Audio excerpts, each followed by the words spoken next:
Hey, what's going on, guys? It's Bruce, or the River Suckout, and I know it has been a while since I've made a video, and I had a lot of things going on in my life this past few weeks, keeping me from making videos. Mostly, I've been working a lot, basically 60 hours a week. I've been doing a lot of work, and just doesn't leave me a whole lot of time to make videos for you guys. But I do apologize for that, and I will. I do plan to make a bunch of videos for you guys as soon as I get some more time. Um, but I'm in a tournament now, and I figured I'd go ahead and record this tournament. I originally started it just for fun, just playing around, but I'm now a little further into the tournament, and I am in first place currently. It's a $6 bounty. $2 of the prize pool is, or from each player, is withheld for a bounty. So far, I have knocked out about 6 people, so I've made about 12 bucks in the bounty pool already. So I'm kind of on a free roll, and as you can see, I am in first place with 45,000, with second place having 30,000. So I have a decent sized chip lead over the next, the second place player. And we are just on break. And this is my first hand back from break. And I'm going to show you guys the hands that I do play and try and not show you the hands that I don't play, like I do in all my videos. But I do want to talk a little bit about, the reasons why I haven't been making videos. A couple reasons. For one, I actually have been trying to make some videos. I have put forward the effort to make a video here and there, um, but usually I like to put up winning videos, and I just feel that they're more entertaining. And if the videos end in a bad way, or if they just don't go well, it takes luck to win in poker. I usually just try to avoid putting up videos that don't really have much results to them. Um, and I'm not sure if this one's even going to end up well, but I probably will go ahead and post this video either way, because I haven't made a video in a while. So another reason is I've been having some personal problems. I'm not shouldn't call them problems, but just personal issues that I have a little brother. He's 17 years old, and I don't want to go into detail too much about his situation, but he is currently in trouble with the law. He is in juvenile, and I feel bad to say that he's in juvenile because he's only 17. But not only is he in juvenile, and I shouldn't call it juvenile so easily. It's kind of like a boys' home right now. He's been in there for about 8 or 9 months, for some trouble that he got into, last year around Christmas time. He's been in there for quite some time for somebody his age, and some big news just happened with him. He recently just found out that he's going to be a father. So he's 17 years old, and it's a pretty big decision, or a pretty big, moment in his life to find out that he's going to be a father. And it's not just the fact that he's going to be a father; it's the way that it happened. His girlfriend, or his ex-girlfriend, I should say, the girl who is the mother of his child, did not tell him that he was going to be a father until the baby was born. So it's kind of a crazy issue. He just found out that he's going to be a father, and hey, the baby's born as well. So some crazy things going on in my life right now. But not only that, like I said, I've been working, just trying to put together some money. I'm not loaded. I don't have a whole lot of money to just gamble, but I have been working quite a bit. So from now on, I'm going to try and make more videos for you guys. So I'm going to go after these blinds here with 9-2. I'm not really worried about, what I have here. I have position, and these guys have very small stacks compared to mine. So I'm after the blinds. And he's all in. And it would look weak folding here. So I'm going to take some time to think about it. And fold. I really don't want them to see that I went after their blinds with 9 deuce. But I have been playing that style of play throughout this entire tournament. Going after the blinds when necessary. And I'm going to pull up the lobby again for you guys and show you what we're working with the chip stack size. And I'll avoid stealing those blinds, but the average chip stack right now is 8,400.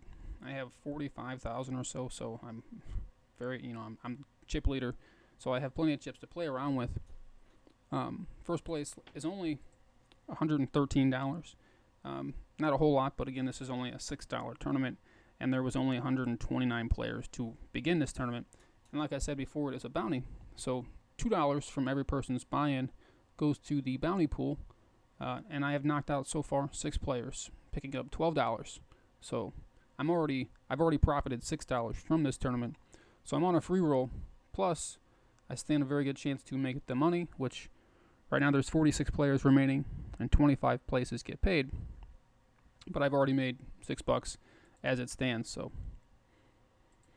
guys, I also thought I would mention, I've talked so much about my little brother so far, but I haven't really said much about him in the past. I can't say enough about my little brother. He means the world to me, just like anybody's family members do to them.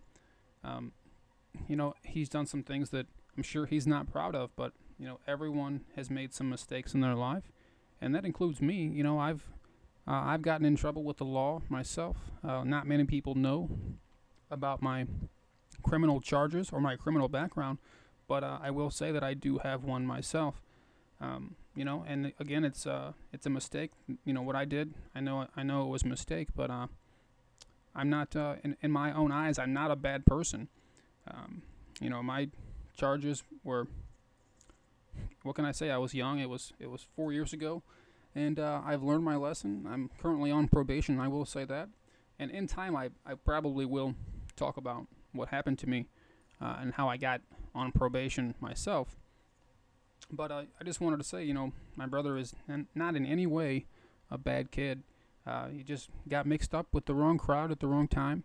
And now he's going to have a baby. Well, he already does have a baby.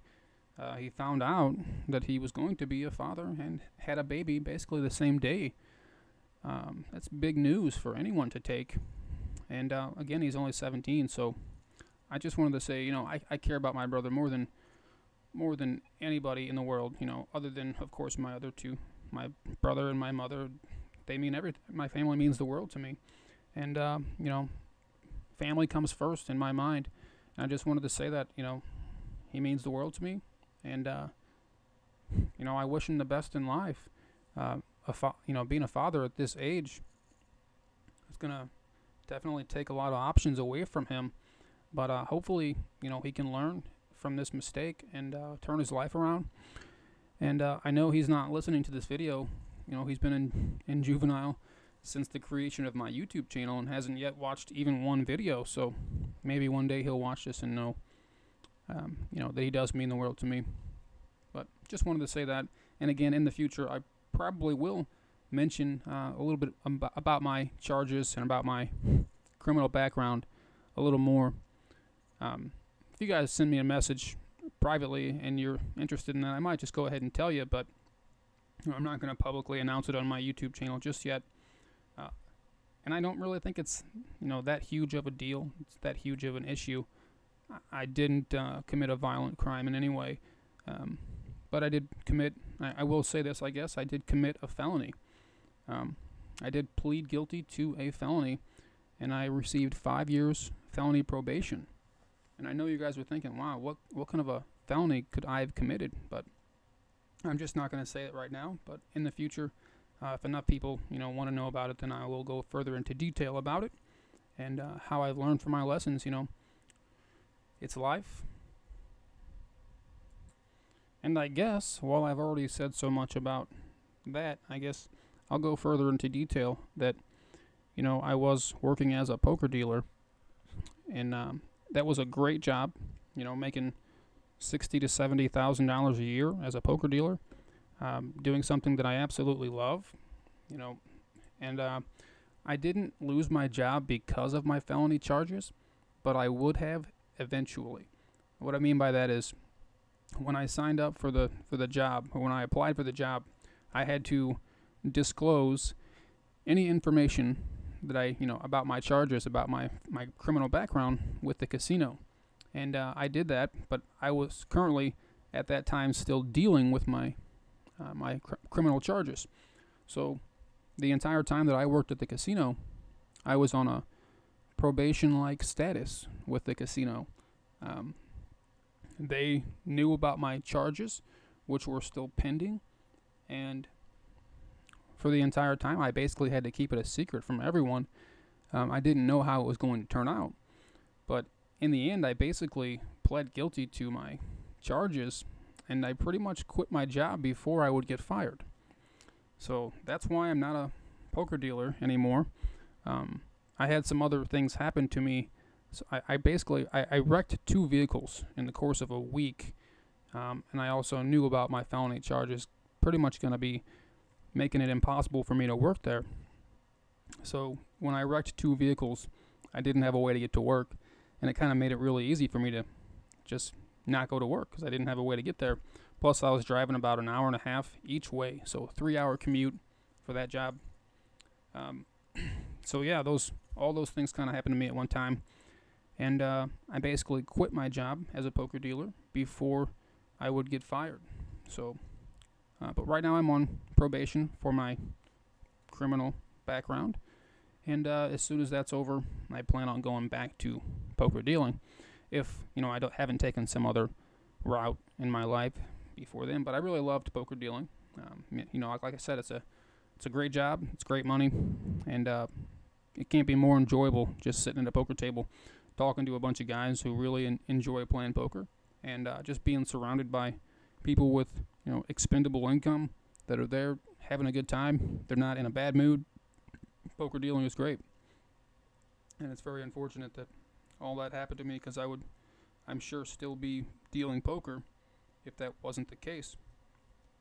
But I just wanted to say, I'm not a bad person in any way. I've never done anything harmful to anybody else.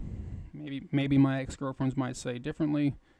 Not violent, but they may get upset about the fact that I broke up with them or that we didn't turn out well. But I don't think that I've done anything to anyone. And there's nobody in this world that can look at me and say that I'm a bad person. There's nobody in my mind, and I feel the same way about everybody else. The government is the only person who sees me as a criminal. I guess it's kind of hard for me to explain without actually telling you what I did. But like I said, if I get some more responses on this topic, then I will definitely go into more detail if I feel that it's necessary. But I haven't really talked about any of my hands so far. Haven't really found any hands to play. Kind of just, I'm the chip leader. I'm not really in the. I don't really need to gamble so much, so I'm just kind of waiting for my bigger hands to come by. And I haven't had any since I started this video, but